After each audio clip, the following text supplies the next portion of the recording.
Assalamualaikum warahmatullahi wabarakatuh. Alhamdulillah, alhamdulillahilladzi arsala rasulahu bil huda wa dinil haq liyudhhirahu 'alad dini kullih walau karihal kafirun. Ashhadu an la ilaha illallah wahdahu la syarikalah wa ashhadu anna Muhammadan 'abduhu wa rasuluhu la nabiyya wa la rasula ba'dah. Qala Allah Ta'ala, ya ayyuhalladzina amanu ittaqullaha wa qulu qawlan sadida yuslih lakum a'malakum wa yaghfir lakum dhunubakum wa may yuti'illaha wa rasulahu faqad faza fawzan 'azima.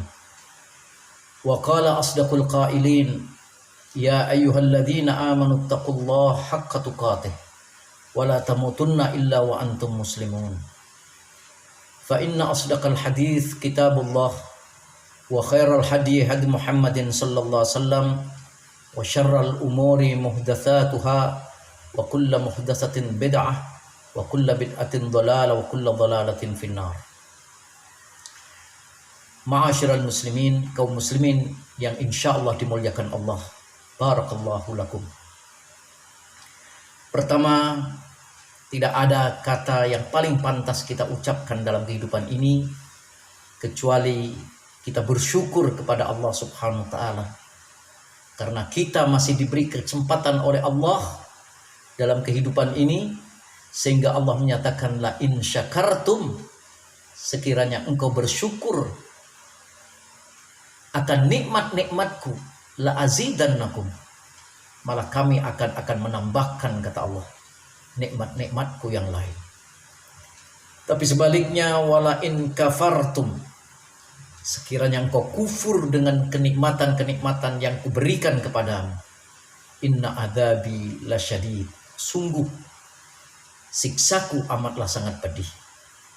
Ma'asyiral muslimin, as'adakumullah, di penghujung hari yang agung ini, di penghujung bulan suci Ramadan, kita senantiasa memasuki suatu nuansa baru, yaitu nuansa kegembiraan, kebahagiaan setelah kita mengekang diri kita sebulan lamanya. Sebulan lamanya kita melanglang buana dalam kehidupan ujian, kehidupan yang penuh cobaan, baik itu cobaan yang diberikan oleh Allah untuk menahan lapar, menahan minum, dan lain daripada itu adalah ujian atau cobaan yang ditimpakan oleh Allah kepada kita, yakni adanya pandemi COVID-19 yang kita alami pada saat ini. Ma'asyiral muslimin, as'adakumullah, tidak ada satupun yang terjadi dalam kehidupan ini kecuali semuanya ala qadarillah. Semua adalah merupakan takdir yang ditakdirkan oleh Allah Subhanahu wa taala. Tidak ada yang terjadi dengan sendirinya. Semua terjadi atas dasar ujian yang diujikan oleh Allah kepada kita semuanya. Oleh karena itu, apa maksud tujuan daripada ujian-ujian itu? Allah Subhanahu wa taala dalam surat Al-Ankabut ayat kedua sampai ketiga berfirman, ahasiban nas, apakah manusia itu mengira?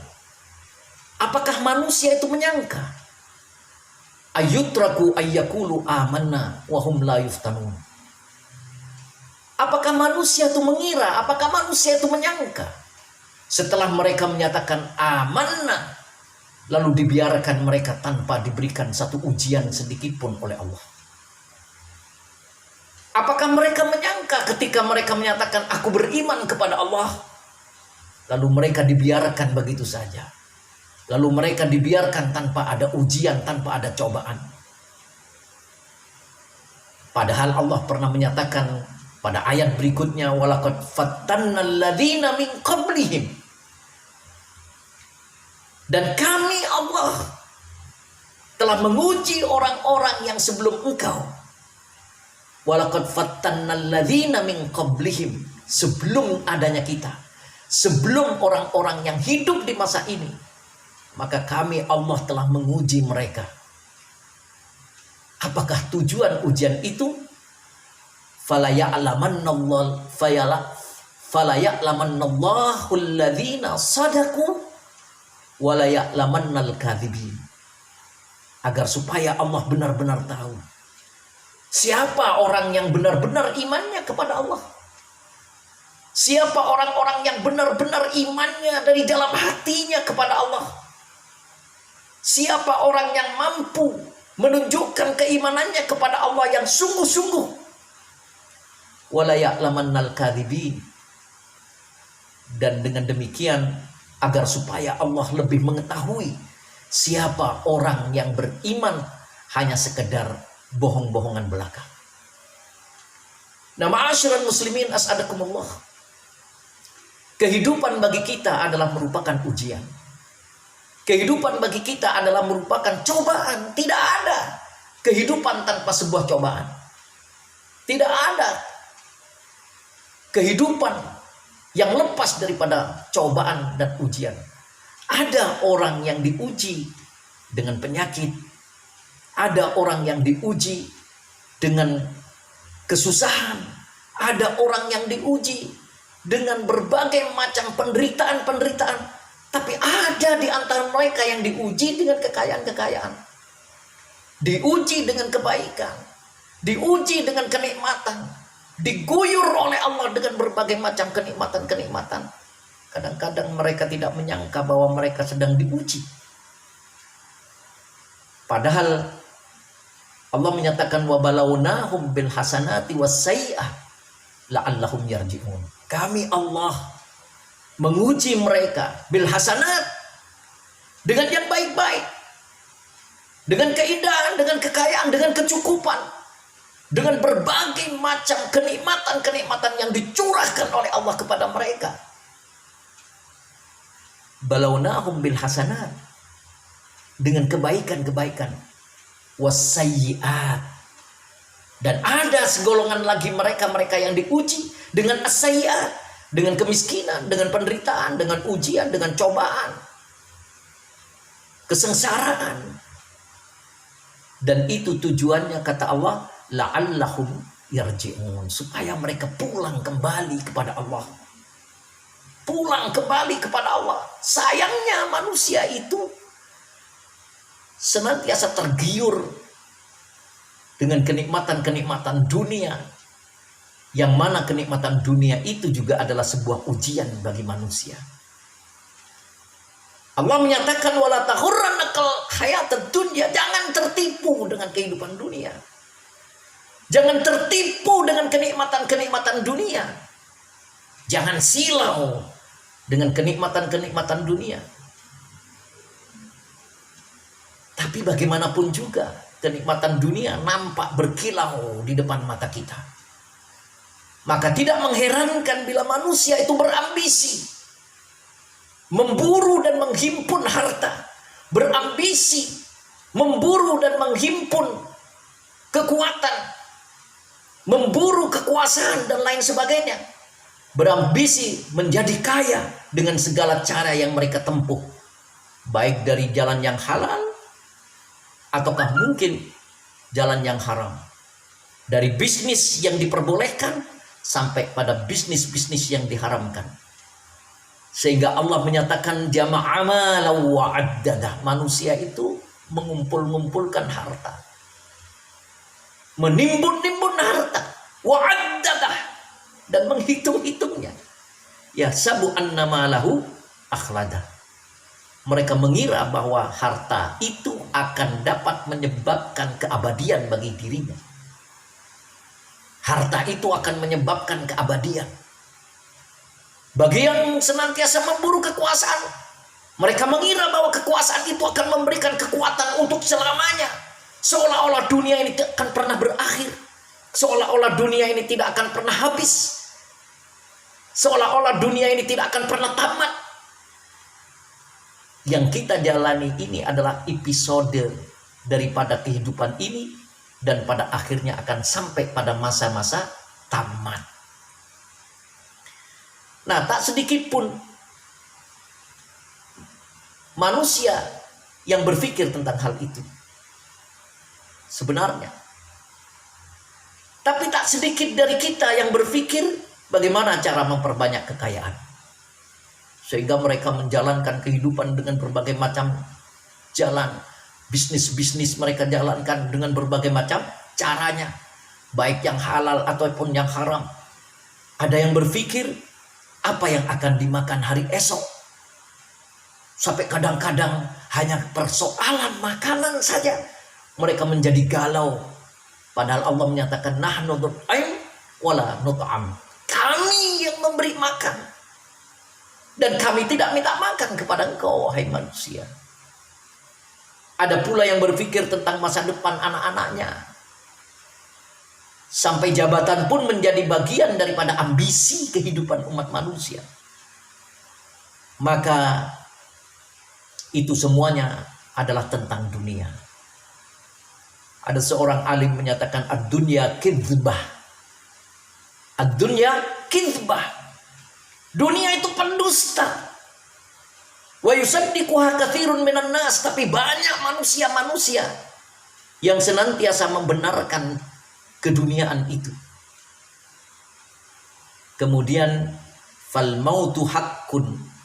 Kematian itu adalah sebuah keniscayaan. Wa yukadzibuha katsirun minhum. Namun banyak orang yang senantiasa mendustakan akan kematian. Maka oleh sebab itu, ambisi itu seringkali menjadikan mereka lalai memikirkan akhirat. Ambisi seringkali menjadikan kehidupan mereka terlalaikan daripada kepentingan-kepentingan akhirat. Dan bahkan menjadikan mereka lemah untuk memperhatikan kepentingan akhirat. Lemah imannya. Mereka mau disogok. Mereka mau korupsi, imannya lemah. Hanya karena untuk kepentingan dunia yang tidak akan pernah kekal dan abadi. Sehingga banyak orang-orang yang dengan keduniaannya dia tidak memperhatikan kondisi keimanannya.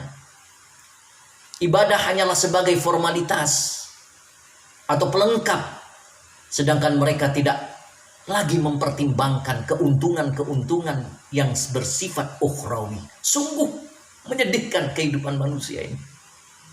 Kalau tidak karena rahmat Allah, apa yang akan terjadi atas kita?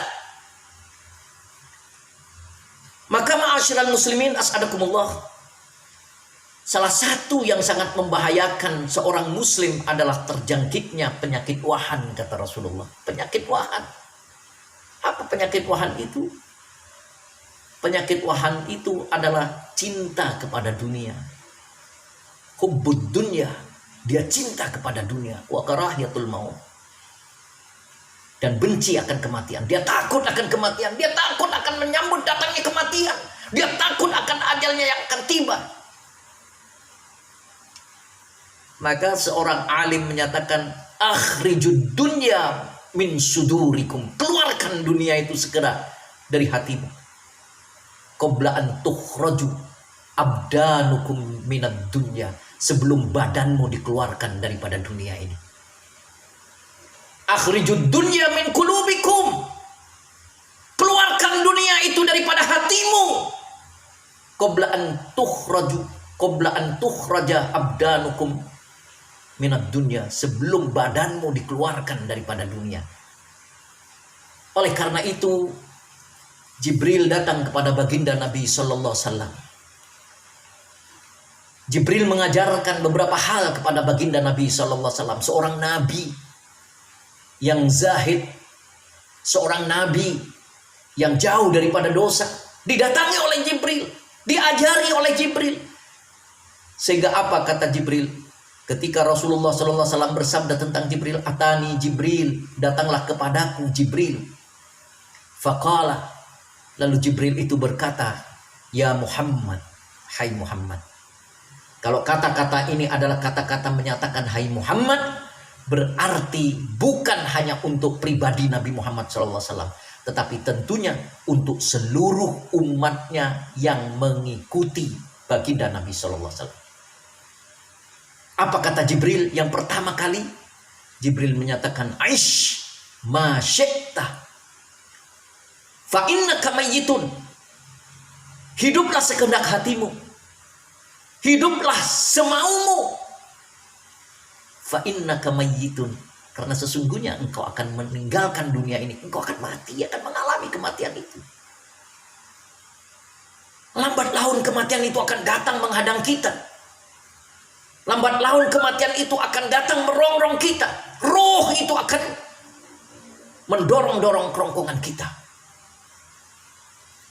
Maka kata Jibril, "Ish ma syi'ta." Hiduplah sekehendak hatimu, semaumu. Fa innaka mayyitun. Karena sesungguhnya engkau dihadang oleh kematian. Tak ada seorang pun di antara manusia yang hidup berpanjang-panjang di dalam dunia ini.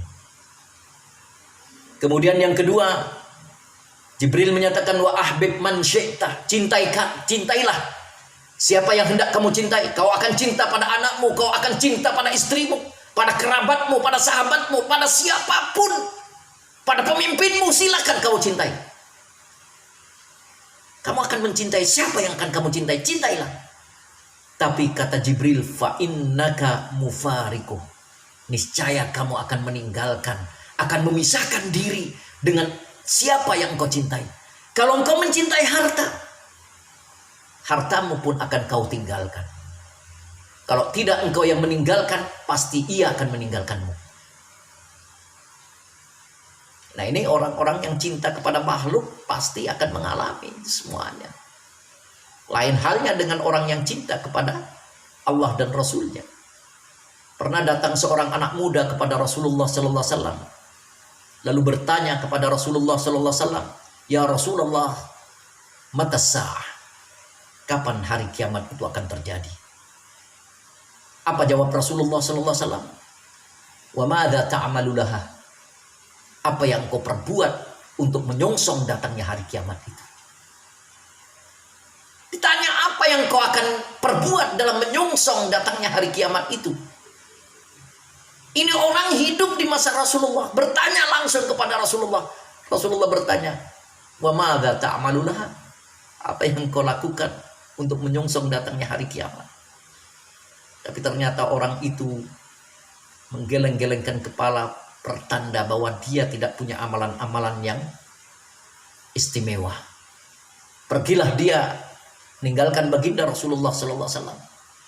Tapi tak lama kemudian datanglah kepada baginda Rasulullah dan berkata, "Inni uhibbullah wa uhibbuk." Sesungguhnya aku mencintai Allah dan mencintai engkau, hai Muhammad. Maka Rasulullah menjawab apa? "Anta ma'aman tuhibbu." Engkau pasti akan bersama dengan siapa yang engkau cintai.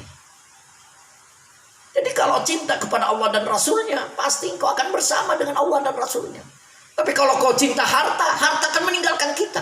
Cinta pada istri, istri pun akan meninggalkan kita. Kalau tidak, kita yang meninggalkan istri kita. Kita cinta pada anak, anak pun akan meninggalkan kita. La yanfa'u malun wala banun. Harta tidak ada gunanya. Keturunan tidak ada gunanya. Semua akan meninggalkan kita dan berpisah dengan kita. Maka kata Jibril, "Ahbib man syi'ta." Sudahlah, kau cintai siapa yang kamu senangi, siapa yang kamu sukai. Tapi ingat, fa innaka mufariqu. Engkau pasti akan berpisah dengan siapa yang engkau cintai itu. Kemudian yang ketiga, Jibril menyatakan, "Wa amal ma syi'ta." Hai Muhammad, berbuatlah sekehendak hatimu, berbuatlah semaumu. Fa innaka majziyun bihi. Semaumu kau lakukan. Apa yang hendak kamu lakukan, silakan. Tidak ada ikatan. Tapi ingat, fa innaka majziyun. Semua yang engkau lakukan pasti akan terbalas sesuai dengan perbuatannya, setimpal dengan perbuatannya. Fama ya'mal mithqala dzarratin khairan yarah. Yang berbuat baik, dia akan perlihatkan kebaikan itu pada hambanya. Tapi fama ya'mal mithqala dzarratin syarran yarah. Bila engkau berbuat keburukan, maka keburukan itu pun akan ditampakkan oleh Allah kepada setiap kita. Wa ma jazaa'ul ihsan illa ihsan. Yang berbuat baik kebaikan akan ditunjukkan oleh Allah. Pahalanya adalah kebaikan. Wa jazaa'u sayyi'atin sayyi'atun mithluha. Sedangkan balasan perbuatan keburukan adalah keburukan yang sama. Maka apa kata Jibril? Wa'mal ma syi'tah, berbuatlah sekehendak hatimu. Fa innaka majziyun bihi, maka perbuatan itu akan dibalasi oleh Allah setimpal dengan apa yang kau perbuat. Dan yang keempat, Jibril berkata kepada baginda Nabi SAW, wa'alam, ketahuilah hai Muhammad, anna syarafal mu'min, bahwa kemuliaan, kehebatan seorang yang beriman itu qiyamuhu bil lail, adalah ketika dia bangun di malam hari. Bukan hartanya, bukan predikatnya, bukan kekuasaannya, bukan keturunannya, tetapi qiyamuhu bil lail, bangunlah dia atau bangunnya dia di tengah malam. Itu adalah kemuliaan. Itu adalah yang bernilai di hadapan Allah. Tidak ada yang lebih daripada itu. Wa izzuhu istighna'uhu 'anil nas. Dan seorang mukmin yang tangguh, seorang yang mukmin yang kokoh, seorang mukmin yang hebat, istighna'uhu 'anil nas, dia tidak lagi membutuhkan manusia. Dia hanya butuh kepada Allah Subhanahu wa taala. Dia tidak butuh kepada siapapun. Dia tidak ngatung, tidak bertadah tangan kepada siapapun, tapi dia hanya tunduk dan menengadahkan tangannya kepada Allah Subhanahu wa taala. Ma'asyiral muslimin, inilah seorang mukmin. Dia tidak akan pernah terjebak oleh tipuan-tipuan kehidupan dunia ini, dan dia tidak akan terjebak oleh ujian-ujian dunia. Karena apa? Dunia itu memang adalah penipu. Aqulu qouli hadza wastaghfirullahal adzim li wa lakum wastaghfiru innahu huwal ghafurur rahim. Billahi taufiq wal hidayah birridha wal inayah. Assalamualaikum warahmatullahi wabarakatuh.